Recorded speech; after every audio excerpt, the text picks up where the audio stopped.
১,৫০০ থেকে ২,০০০ মানুষের যাতায়াতের একমাত্র রাস্তা এটি। কিন্তু এই রাস্তায় ২ জায়গায় ভাঙন থাকার কারণে এখানে যাতায়াতের অনেক অসুবিধা হয়। এই রাস্তা দিয়ে প্রতিদিন শত শত স্কুল কলেজ মাদ্রাসার ছাত্রছাত্রী যাতায়াত করে, কিন্তু দীর্ঘদিন ধরে এই রাস্তার এই বেহাল দশা আপনারা দেখছেন। এই যে মোটরসাইকেল গুলা যায়, খুব মানে জীবনের ঝুঁকি নিয়ে যেতে হয়, এছাড়া বিকল্প কোনো পথ নেই। আমি ঊর্ধ্বতন কর্তৃপক্ষের সদয় দৃষ্টি আকর্ষণ করছি যে আমাদের এই রাস্তাটা কেন মেরামত করা হয় না। এই রাস্তাটা অতীতে আগে ভালো ছিল, ভালো একটি রাস্তা ছিল, কিন্তু পানি উন্নয়ন বোর্ডের মাধ্যমে যখন এই ফানাই নদী খনন করা হয়, সেই খননটা অপরিকল্পিতভাবে হওয়ার কারণেই এই রাস্তাটা, পাকা রাস্তাটা ভেঙে আজ বিলীন হয়ে গেছে, প্রায় বিলীন।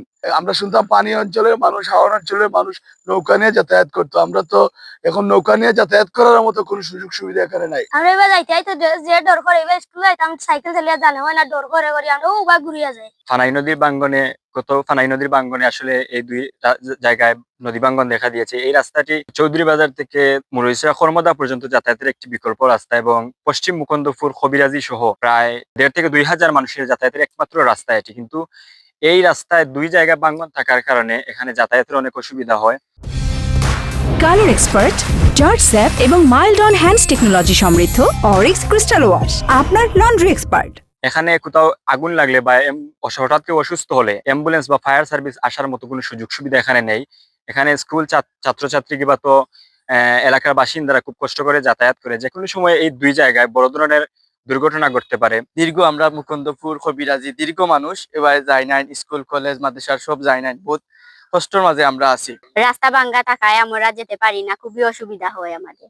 সরকারের কাছে আমার দাবি যে এই ব্রিজটি ঠিক করে দেওয়ার জন্য। ছোট ছোট 6-7 ভর্তি হয়েছে নয়া, তারা তো যাতায়াত করতে পারে না। তাদের এই আমি এসেছি, আমার ভাই একটা পরে তাকে নেওয়ার জন্য, কারণ সে একা যাইতে পারে না। এটা তো মেরামত হয়েছে 2018 বা 19 সালে মাঝামাঝি হওয়ার পরে, নদী খননের পরেই সেটি ভেঙে যায়।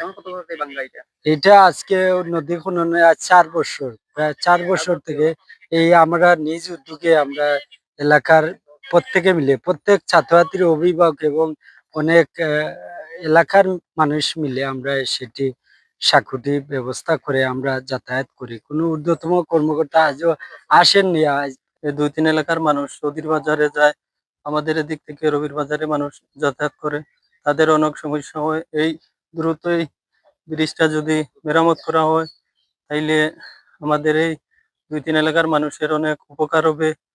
এই আমরা আশা করি যদি দ্রুত এই ব্রিজটার নির্মাণ করা হয় তাইলে আমাদের এই এলাকার মানুষরা এই ভোগান্তি থেকে রক্ষা পাবে, রেহাই পাবে।